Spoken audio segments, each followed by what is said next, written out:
नमस्कार, मेरा नाम है मनीषा सिंह और आप सबका स्वागत है हमारे YouTube चैनल हमारा प्रशासन पर। आज के इस वीडियो में हम जानेंगे मैक्स वेबर और उनके नौकरशाही सिद्धांत के बारे में। जब भी हम सरकार का नाम लेते हैं, सरकारी कर्मचारियों की छवि हमारे मन में जैसे ही आती है, वैसे ही एक सिद्धांत, एक नाम बार-बार हमारे दिमाग पर छा जाता है और वो है नौकरशाही। आखिर नौकरशाही है क्या? नौकरशाह कौन होते हैं? और ये जो नौकरशाही का सिद्धांत है, ये किसने दिया था? सरकार जिस तरीके से काम करती है, सरकार की जो कार्यपालिका है, अगर मैं वहां पे राजनेताओं को हटा दूं तो काफी हद तक सरकारी कर्मचारी जो हैं जिनको नौकरशाह कहा जाता है। दो प्रकार के कार्यपालिका के अधिकारी हो सकते हैं, एक राजनीतिक होते हैं और दूसरे प्रशासनिक होते हैं। तो प्रशासनिक अधिकारी नौकरशाह ही कहलाते हैं और इस पूरे सिस्टम को पूरा का पूरा जो ये सिस्टम बना हुआ व्यवस्था बनी हुई है, इसको नौकरशाही कहा जाता है। ये नौकरशाही का सिद्धांत मैक्स वेबर के द्वारा दिया गया था। हालांकि मैक्स वेबर जो है वो समाजशास्त्री हैं, समाज शास्त्र के अंदर इनकी ज्यादा हम डिटेल में डिस्कस करते हैं, पर इनका जो नौकरशाही सिद्धांत है वो हमारे प्रशासन के हिसाब से काफी महत्वपूर्ण है। तो आज इसके बारे में जानेंगे। ये इंग्लिश में कहलाता है ब्यूरोक्रेसी। ब्यूरो शब्द जो है ये आया है फ्रांस से। ये फ्रेंच जो है ओरिजिन का है। और ब्यूरो का मतलब होता है दरवाजों वाली अलमारी, चेस्ट ऑफ ड्रॉर्स होता है ना, जिसमें से आप कोई डॉक्यूमेंट वगैरह रखते हो, उस प्रकार की। लिखने की मेज, एक कार्यालय, यहाँ तक कि कार्य के निपटान के लिए एक विभाग। जब इसका प्रयोग सरकार में किया जाता है तो ग्रीक शब्द से लिए गए कैसी क्रेसी को ब्यूरो के साथ जोड़ने पर ब्यूरोक्रेसी शब्द को पूर्ण अर्थ प्रदान करता है। तो ब्यूरो का मतलब क्या हुआ? जहां पर हम डॉक्यूमेंट रखते हैं, जहां पर एक मेज जहां काम हो रहा है या फिर कार्यालय, वो ब्यूरो होता है। क्रेसी मतलब क्रेसी जब इसके साथ जुड़ जाता है तो ये क्या बन गया? ब्यूरोक्रेसी। एक सिस्टम बन गया, जैसे डेमोक्रेसी लोगों का एक प्रकार से शासन, वैसे ही ब्यूरोक्रेसी का पूरा अर्थ बनता है। इसका अर्थ उन अधिकारियों की सत्ता को प्रदर्शित या रेखांकित करना है जो किसी भी राज्य या राज्य के प्रमुख से स्वतंत्र रहकर संवैधानिक आधार पर संगठित सत्ता का प्रयोग करती है। इस चीज को समझिए आप, ब्यूरोक्रेसी आखिरकार होती क्या है। मैंने आपको बताया था कि जो कार्यपालिका है, जो कार्यपालिका है उसमें दो प्रकार के लोग होते हैं।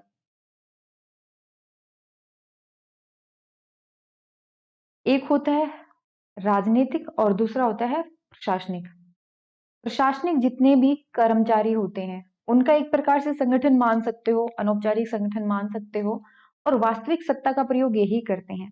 ये राजनेताओं को सलाह देते हैं और इनके द्वारा बनाई गई नीतियों को लागू ये लोग करते हैं। क्रियान्वित करने का काम प्रशासनिक अधिकारियों का होता है। तो सत्ता का वास्तविक प्रयोग किसके पास होता है? ब्यूरोक्रेट्स के पास, ब्यूरोक्रेसी के पास। यही यहाँ पर समझाने की कोशिश करी गई है। तो वेबर से पहले और भी लोग थे जिन्होंने ब्यूरोक्रेसी को एक्सप्लेन करने की कोशिश करी थी, जैसे हीगल, कार्ल मार्क्स, मॉस्का। अनेक विद्वानों ने कहीं ना कहीं नौकरशाही के बारे में विचार रखे थे। ये एक प्रकार का सिस्टम है जिसके माध्यम से सरकार अपनी नीतियों का कार्यान्वयन करती है, उसको ब्यूरोक्रेसी बोला जाता है। लेकिन वेबर ने ही इसका अर्थ समझाने के लिए हमें एक व्यवस्थित होता है ना, वी कैन से सिग्निफिकेंट वे या फिर व्यवस्थित प्रयत्न जो है वो किया है। ब्यूरोक्रेसी शब्द की रचना करने का क्षेत्र 19वीं सदी के फ्रांसीसी अर्थशास्त्री और प्रशासक जैक्स क्लॉड मैरी व विंसेंट डी गॉर्नी को माना जाता है। ये शब्द हालांकि सबसे ज्यादा और सबसे डिटेल वे में मैक्स वेबर ने यूज किया था, लेकिन इसका पहला प्रयोग या इसकी शुरुआत करने का श्रेय मैक्स वेबर को नहीं जाता। इसका श्रेय जाता है विंसेंट डी गॉर्नी और जैक्स क्लॉड को। वहां पर हुआ ये था कि डेली जो काम हो रहा है, ठीक है, डेली जो जिस तरीके से एक कार्यालय के अंदर, एक ऑफिस के अंदर काम हो रहा है, उस संदर्भ में डेस्क पे काम करने वाले कर्मचारियों के संदर्भ में ब्यूरोक्रेसी शब्द जो है वो विंसेंट डी गॉर्नी द्वारा यूज किया गया था। लेकिन एक प्रकार का नेगेटिव वर्ड यूज किया गया था। विंसेंट डी गॉर्नी ने कमेंट या टॉन्ट मारने के, व्यंग्य कसने के तरीके से कहा था कि ये वो ब्यूरोक्रेट्स वो अधिकारी होते हैं जो काम करते हैं, जिनके पास सत्ता है, लेकिन न तो वो अपने काम के लिए ज्यादा चिंतित हैं और ना ही अपने काम के द्वारा काम के परिणामों के लिए ज्यादा चिंतित हैं। मतलब एक प्रकार से असंवेदनशील कर्मचारियों के लिए ब्यूरोक्रेट्स या ब्यूरोक्रेसी शब्द का यूज किया गया था। लेकिन मैक्स वेबर ने इसको एक नया संदर्भ दिया था, नए तरीके से इसको एक्सप्लेन करने की कोशिश करी थी।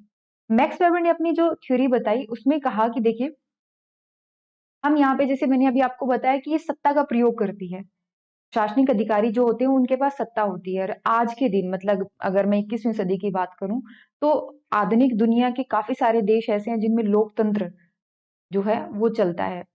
लोकतंत्र का मतलब होता है जनता का शासन, यानी कि वास्तव में सत्ता किसके पास है? जनता के पास है। तो सत्ता, प्राधिकार, अथॉरिटी, है ना? जैसे मेरे पास अथॉरिटी है, मेरे पास पावर है। सत्ता मतलब पावर। पावर कहाँ से आई? पावर होता है जब हम कोई काम कर सकते हैं या हम किसी से कोई काम करवा सकते हैं, उस संदर्भ में हम कहते हैं हमारे पास बल है, हमारे पास सत्ता है या पावर है। जैसे पावर अलग अलग प्रकार की हो सकती है, जैसे पैसे की पावर होती है, शारीरिक आपकी शारीरिक बल हो सकता है एक प्रकार से। वैसे ही एक राजनीतिक पावर भी होती है, पॉलिटिकल पावर जिसको हम कहते हैं। पावर से ही आती है अथॉरिटी। जिसके पास पावर होगी वो उसके पास अथॉरिटी भी रहेगी, लेकिन ये जरूरी नहीं है। हम जब पॉलिटिकल सेंस में कहते हैं तो अथॉरिटी यानी मेरी बात मनवाने की मेरे पास क्या है? पावर है। अथॉरिटी हालांकि होती है किनके ऊपर? जो इस बात को मानते हैं। जैसे मान लो एक टीचर है, टीचर आपको कोई ऑर्डर दे रहा है, आप उनके ऑर्डर को फॉलो करोगे तो सामने वाले की अथॉरिटी एस्टैब्लिश हो गई। राजा है, जनता है। बहुत बार ऐसा हुआ है इतिहास में कि जनता ने अपनी राजा के खिलाफ विद्रोह कर दिया हो। बहुत बार हुआ है ऐसा। आप फ्रांस का उदाहरण ले सकते हो, 1789 की क्रांति जो हुई थी, कि वहां पर फ्रांस की जनता ने फ्रांस के जो राजा रानी थे उनके खिलाफ जो है अ, विद्रोह कर दिया था। तो जब तक लोग मानते हैं तब तक आपकी सत्ता है। जिस दिन लोगों ने मानना बंद कर दिया, आपकी सत्ता भी खत्म हो गई। लेकिन लोग मानते क्यों हैं? सत्ता के प्रकार क्या हैं? उसके हिसाब से मैक्स वेबर ने कहा, सत्ता के लिए, अथॉरिटी के लिए इन्होंने वर्ड यूज किया प्राधिकार। उसके उन्होंने 3 टाइप बताए, 3 तरीके बताए। एक होता है पुराना, ठीक है, पुराना ट्रेडिशनल जिसको हम कहते हैं। ट्रेडिशनल में जैसे राजा वाला होता है, हम लोग क्यों फॉलो करते हैं? क्योंकि एक एक प्रकार का रूटीन बन चुका है, एक रिचुअल बन चुका है, ठीक है। एक जैसे आप महात्मा गांधी का एग्जाम्पल ले सकते हो। हम उनको क्यों फॉलो करते हैं? वो कोई राजा नहीं थे, वो कोई बहुत एक अथॉरिटी नहीं थी उनके पास। ऐसा नहीं है कि वो कहीं पे बड़े सीनियर जो पर्सन बन के बैठे थे। हम उनको फॉलो करते हैं उनके नेतृत्व के वजह से, हम फॉलो करते हैं उनकी खुद की पर्सनैलिटी की वजह से। फिर आता है आज के दिन जिसको हम कहते हैं लीगल रैशनल। हम तीनों के बारे में डिटेल में जानेंगे, डोंट वरी। तो तीनों के बारे में उन्होंने बताया था। जैसे पहले मैंने आपको बताया ट्रेडिशनल अथॉरिटी, जिसको कहते हैं पारंपरिक प्राधिकार। पारंपरिक प्राधिकार में क्या होता है? जब जो प्रमुख है, जो चीफ है, उसके आदेशों का पालन इस आधार पर किया जाता था कि सदैव ही ऐसा होता रहा है, अब भी ऐसा होगा। हमारे पुरखे भी ऐसा करते थे, ऐसा ही होता है और हम भी ऐसा ही करेंगे। ठीक है? तो ये वंशानुगत कारणों की वजह से या वंशानुगत स्तर के कारण ऐसा होता है। करिश्माई पराधिकार क्या होता है? जैसे किसी की जो पर्सनालिटी है, व्यक्तित्व है, वो बहुत शानदार है और उसके कारण हम उनको मान रहे हैं। आप गांधी का एग्जाम्पल ले सकते हो, आप सुभाष चंद्र बोस का एग्जाम्पल ले सकते हो। ये एग्जाम्पल हमें क्या बताते हैं? भगत सिंह का एग्जाम्पल ले सकते हो कि इनके नेतृत्व के कारण, इनके व्यक्तित्व के कारण, ठीक है, नेतृत्व मतलब उनकी लीडरशिप स्किल के कारण, और दूसरा उनकी पर्सनालिटी के कारण जो है लोग उनको फॉलो करते आ रहे हैं। और तीसरा होता है वैदिक तार्किक प्राधिकार। अब जैसे मान लो आपके जिले में डीएम या डिस्ट्रिक्ट कलेक्टर है, लोग उनको क्यों मानते हैं? उस पर्सन की वजह से नहीं, लेकिन वो जिस पोस्ट पर बैठा है, जिस कुर्सी पर बैठा है, उस कुर्सी की मान्यता है। लोग उस कुर्सी को मानते हैं। कल को अगर कोई और पर्सन आकर के उस कुर्सी पर बैठ जाएगा तो हम लोग उसको भी मानना शुरू कर देंगे। ये होता है वैदिक तार्किक प्राधिकार। यानी कि उस बात की हमें वो अथॉरिटी माननी है, इस चीज का जिक्र कहीं ना कहीं कानूनों में भी है और सही है, तर्क संगत है, इसीलिए हम उनको मानते हैं। वेबर ने कहा था कि सबसे अच्छा क्या है? वैदिक तार्किक प्राधिकार ही है। और साथ साथ जब वेबर ने ऑब्वियसली जब अपनी थ्योरी दी थी तो इन्होंने औद्योगिक समाज को देखा था। औद्योगिक समाज के संदर्भ में जब इन्होंने अपनी ये थ्योरी दी थी तो उन्होंने बताया था कि इस अथॉरिटी को यूज कौन करता है? इस अथॉरिटी को यूज करती है नौकरशाही। नौकरशाही कैसी होती है या उसकी विशेषताएं या चरित्र की बात करें, चारित्रिक विशेषताओं की बात करें, उनके बारे में उन्होंने बात करी। जैसे अपनी पूर्व समझ के अनुसार वेबर ने औद्योगिक समाज का व्यवस्थित रूप से अध्ययन किया तथा नौकरशाही व्यवस्था में तदनुरूप परिवर्तन जैसे विशेषीकरण, औपचारिकृत नियम तथा विनियम, केंद्रीकृत सत्ता, पद सोपानीकृत हायरार्की जो होती है, इन सबका पूर्वानुमान लगाया। और यह धारणा नौकरशाही के भीतर सभी धारकों का संज्ञान नहीं लेती है। राजनीतिक रूप से चुने हुए सदस्यों को प्रशासन से बाहर रखा गया था। मैंने आपको पहले ही कहा था कार्यपालिका में 2 प्रकार के सदस्य होते हैं, राजनीतिक और प्रशासनिक। ब्यूरोक्रेसी की जब बात आती है तो सिर्फ प्रशासनिक सदस्यों की ही गिनती होती है, राजनीतिक लोगों की नहीं। ओके, आगे बढ़ते हैं और समझते हैं कि इनकी विशेषताएं क्या हैं। देखिए, मैक्स वेबर की बुक है the theory of social and economic organisation. ये ट्रांसलेटेड है, याद रखिएगा। ये जो बुक है ये अनुदित है, अनुवाद किया गया है इनका, ट्रांसलेटेड है। किसके द्वारा? टालकट पार्सन और हैंडरसन के द्वारा। और उन्होंने कहा था कि जब आप वैदिक तार्किक नौकरशाही को अपनाते हो, वैदिक तार्किक प्राधिकार के आधार पर नौकरशाही को आप अपनाते हो, तो उसके कुछ चारित्रिक गुण हैं, उनके कुछ कैरेक्टरिस्टिक हैं। पहला, वो सिर्फ आधिकारिक हैसियत से ही नौकरशाह हैं। अगर कोई आपके जिले में कलेक्टर है, डिस्ट्रिक्ट कलेक्टर है, तो वो बस आधिकारिक तौर पर है, व्यक्तिगत तौर पर वो आजाद है, व्यक्तिगत तौर पर वो आपका नौकर नहीं है। आधिकारिक तौर पर वो जहां पर है, उसकी पोस्ट की, उसकी नौकरी जो है वो डिमांड करती है कि वो आप लोगों की सेवा करे। वो जो भी काम करेंगे वो पहले से ही डिसाइडेड होते हैं, पहले से प्रॉपरली अरेंजमेंट, प्लानिंग वगैरह सब कुछ होती है, योजनाबद्ध तरीके से वो लोग काम करते हैं। और हर पद की योग्यता का कानूनी अर्थों में परिभाषित क्षेत्र है। हर पद की योग्यता का कानूनी क्षेत्र अर्थ में मतलब कितना काम होगा। डिस्ट्रिक्ट कलेक्टर का अलग है, चीफ सेक्रेटरी का अलग होगा, कैबिनेट सेक्रेटरी का अलग है, सचिव का, है ना। तो हर एक का काम जो है वो पहले से ही डिसाइडेड होता है। इसके अलावा जैसे उनको तय वेतन दिया जाता है और उनका चुनाव जो है तकनीकी योग्यता के आधार पर होता है। अगर आपको एक नौकरशाह बनना है तो आपको क्या करना पड़ेगा? एग्जाम क्लियर करना पड़ेगा। एग्जाम क्लियर करके फिर आप क्या करते हो? मेरिट के बेसिस पे आपका सिलेक्शन होता है। तो इसका हम कह सकते हैं कि ये तकनीकी योग्यता के आधार पर होता है। तय वेतन दिया जाता है और नौकरी में किस प्रकार का उनको काम करना पड़ेगा, उनकी जो कंडीशंस हैं वो पहले से उनको बता दी जाती हैं। और वेतन जो है उसके स्थान से तय होता है, जैसे वो कहाँ पर है, जैसे डिस्ट्रिक्ट कलेक्टर है या फिर वो सचिव है, इन सारी चीजों से ही निर्धारित होगा कि उसको किस प्रकार की मूलभूत सुविधाएं जो है वो दी जा रही हैं। और पद के आचार में वह सख्त और व्यवस्थित अनुशासन और नियंत्रण के अधीन होता है। तो इनके कुछ आगे भी बताए गए हैं, यहाँ पर आप समझ सकते हैं। जैसे ओके, यहाँ पर फोकस करिए। जैसे वेबर के अनुसार नौकरशाही के लिए क्या कारण थे? जैसे मैंने आपको बताया शुरू में कि औद्योगिक क्रांति जब हो रही थी, तो उसके बाद में औद्योगिक संगठन जब निकल करके आए या औद्योगिक अर्थव्यवस्था जब निकल करके आई, उस टाइम पर ब्यूरोक्रेसी का भी हम कह सकते हैं उदय हुआ, ओरिजिन हुआ। तो नौकरशाही के लिए कुछ कारण इन्होंने बताए हैं।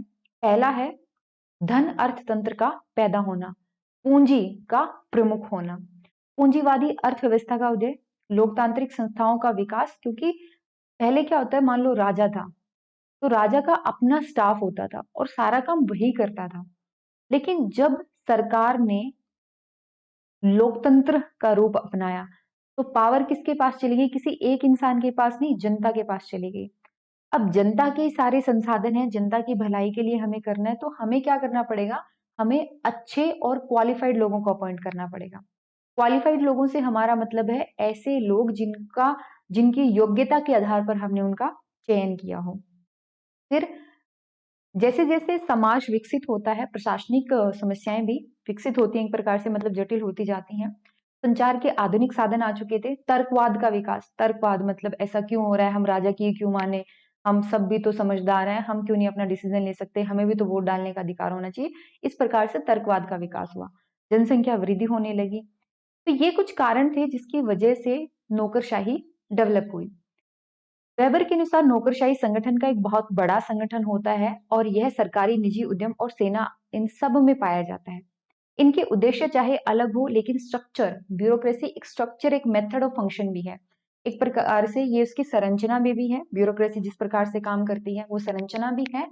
और साथ ही साथ जैसे हमने विंसेंट डी गॉर्नी के बारे में पढ़ा था कि असंवेदनशीलता, यहाँ पर हम यूज कर सकते हैं कि ब्यूरोक्रेसी जानी जाती है अपने काम को बेस्ट तरीके से बिना कोई वेस्टेज के करने के लिए।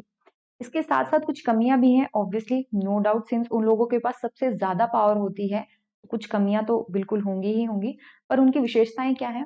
देखिए, यहाँ पर काम होता है श्रम विभाजन। श्रम विभाजन क्या होता है? Work of division of work, sorry, division of work में क्या होता है कि हर एक कर्मचारी को क्या काम करना है, ये सब पहले से ही निर्धारित किया जाता है। तो ये होता है श्रम विभाजन। पद सोपान, हायरार्की, जैसे कोई सीनियर है, कोई उसका कर्मचारी है ना? कर्मचारी और उसके जो मालिक का वो रिश्ता होता है, वो एक हायरार्की में बना हुआ होता है। हायरार्की मतलब एक प्रकार से एक पिरामिड की शेप में होता है, इस प्रकार से। यानी नीचे स्तर पर ज्यादा लोग काम करते हैं, फिर जैसे जैसे आप संस्था के उच्च स्तर पर जाते जाओगे, वैसे वैसे अधिकारियों की संख्या कम होती जाएगी। ये 7 इनके विशेषताएं हैं, इनको ध्यान से याद रखिएगा। कागजी कार्यवाही यानी जितना भी काम हो रहा है वो पेपर पे लिखा जाए, लिखित में काम होना चाहिए। रिकॉर्ड रखना, फिर नियम का पालन होना चाहिए। डिक्लाइनिंग नहीं, संयंत्रीकरण। देखिए, संयंत्रीकरण में क्या होता है बेसिकली कि हर एक कर्मचारी जो काम कर रहा है वो योग्यता के आधार पर ही है ना? उसकी तकनीकी उपलब्धि, उसकी योग्यता। तो जैसे वेबर कहते हैं कि नौकरशाही का कार्यभार अधिकाधिक बढ़ता जाता है और इसके लिए उसमें संयंत्रीकरण होना बहुत ज्यादा जरूरी है। विशेषज्ञों की संख्या बढ़ानी होती है, उन्हें आधुनिक उपकरण से लैस करना होता है। ये लोग वेतन भोगी होते हैं, यानी पैसे के लिए ये लोग काम करते हैं। और वेतनभोगी शब्द का यूज यहाँ पे जानबूझकर किया गया था, क्योंकि जब हम कहीं से वेतन ले रहे हैं तो उस काम को करने की जिम्मेदारी भी हमारे ऊपर आती है, यानी उत्तरदायित्व भी हम पर आता है।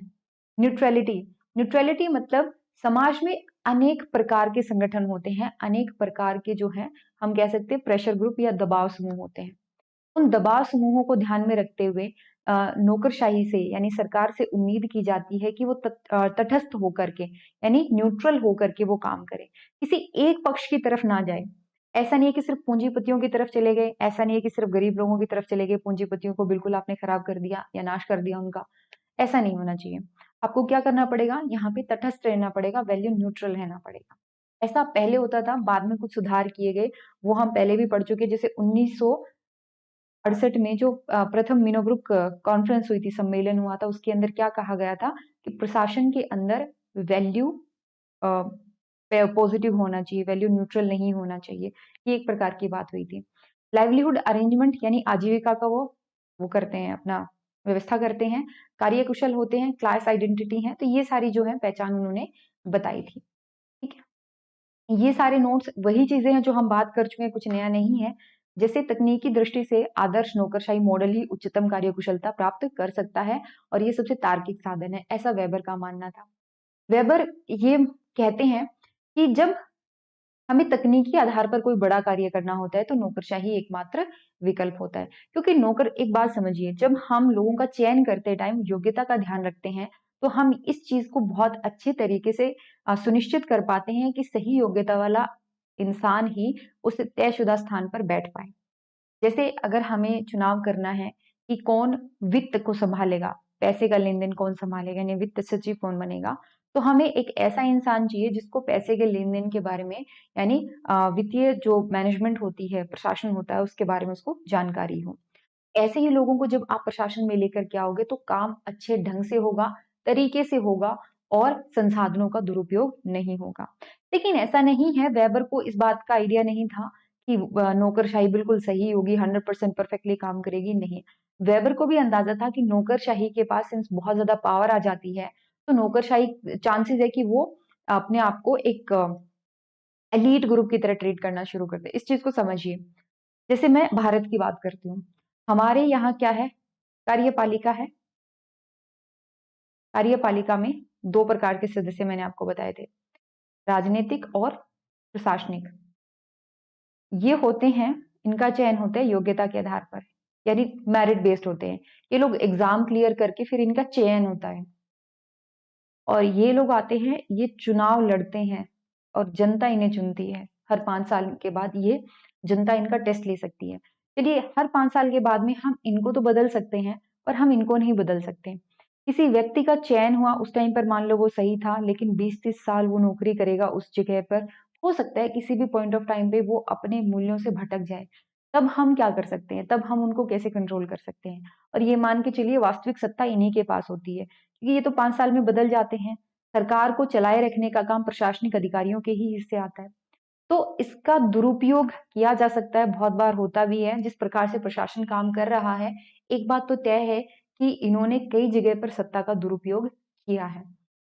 जैसे इसका सबसे बेहतरीन उदाहरण है, भ्रष्टाचार तो है ही है, लाल फीताशाही। लाल फीताशाही हम किसको कहते हैं? जैसे सरकारी जो फाइल होती है ना, उनको जिस तरीके से बांधा जाता है, वो लाल रंग का धागा जो होता है उससे बांधा जाता है, तो वो फाइलें ऑफिस में घूमती रहती है एक जगह से दूसरी जगह, काम टाइम पे हो नहीं पाता। तो जब आपका सरकारी काम टाइम पे नहीं हो पाएगा, ऑफिस में ही घूमती रहेगी वो फाइल, तो हम उसको क्या कहते हैं कि ये लाल फीताशाही है, रेड टेपिज्म है। ये भी एक प्रकार की ब्यूरोक्रेसी की ही बीमारी हम कह सकते हैं। एक प्रकार से वो वहां पे संसाधनों का दुरुपयोग ही हो रहा है। तो ये सारी चीजें थी। अच्छा, यहीं पे लेक्चर में खत्म करती हूँ। उम्मीद करती हूँ मैक्स वेबर के बारे में आपको बहुत कुछ जानने को मिला। इसको आप आराम से खुद से पढ़ेंगे, चीजें और भी क्लियर होती जाएंगी। अगर आपको हमारी कुछ हेल्प चाहिए तो बिल्कुल आप हमें कॉल कर सकते हैं डिस्क्रिप्शन बॉक्स में, और वैसे भी आपको डिटेल दी गई है। ये हमारे नोट्स आप परचेज कर सकते हैं, 1500 रुपीज में आपको मिल जाएंगे पीडीएफ फॉर्मेट में। कंप्लीट नोट्स हैं पेपर 1 पेपर 2 दोनों के।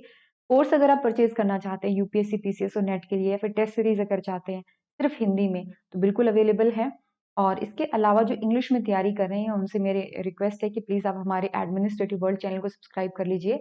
वहां पर न केवल यूपीएससी के लिए, बल्कि जैसे कॉलेज एग्जाम्स होते हैं, बीए और एमए, उनके लिए भी वहां पे बहुत अच्छा कंटेंट इंग्लिश में फिलहाल प्रोवाइड किया जा रहा है। जल्दी कोशिश करेंगे कि एक बार ये सारा सिलेबस कंप्लीट हो जाए, फिर हम भी यहाँ पे बी और एमए के लिए कुछ अच्छा कंटेंट लेके आ पाए, सिर्फ लोक प्रशासन पर। बहुत कम चैनल आपको ऐसे मिलेंगे यूट्यूब के ऊपर जो सिर्फ लोक प्रशासन के लिए काम कर रहे हैं, और हमारा चैनल जो है उनमें से एक है। बिल्कुल आपके पास कोई सुझाव है तो बिल्कुल बताइएगा, और आपको अगर हमारी ये पहल पसंद आती है, अच्छा काम लगता है, तो बिल्कुल कमेंट जरूर करिएगा। ये हमारी कॉन्टैक्ट डिटेल है 9896859767। कॉल कर सकते हैं या फिर आप हमें व्हाट्सअप कर सकते हैं। ईमेल जो है contactfreeupsc@gmail.com पे आप हमें ईमेल करके भी अपना जो नोट्स है शेयर कर सकते हैं, या आपके मन में कोई समस्या है उसका समाधान भी आप ढूंढ सकते हैं प्रशासन के संबंध में। चलिए जल्द ही मिलते हैं, ख्याल रखिए अपना, take care and bye bye.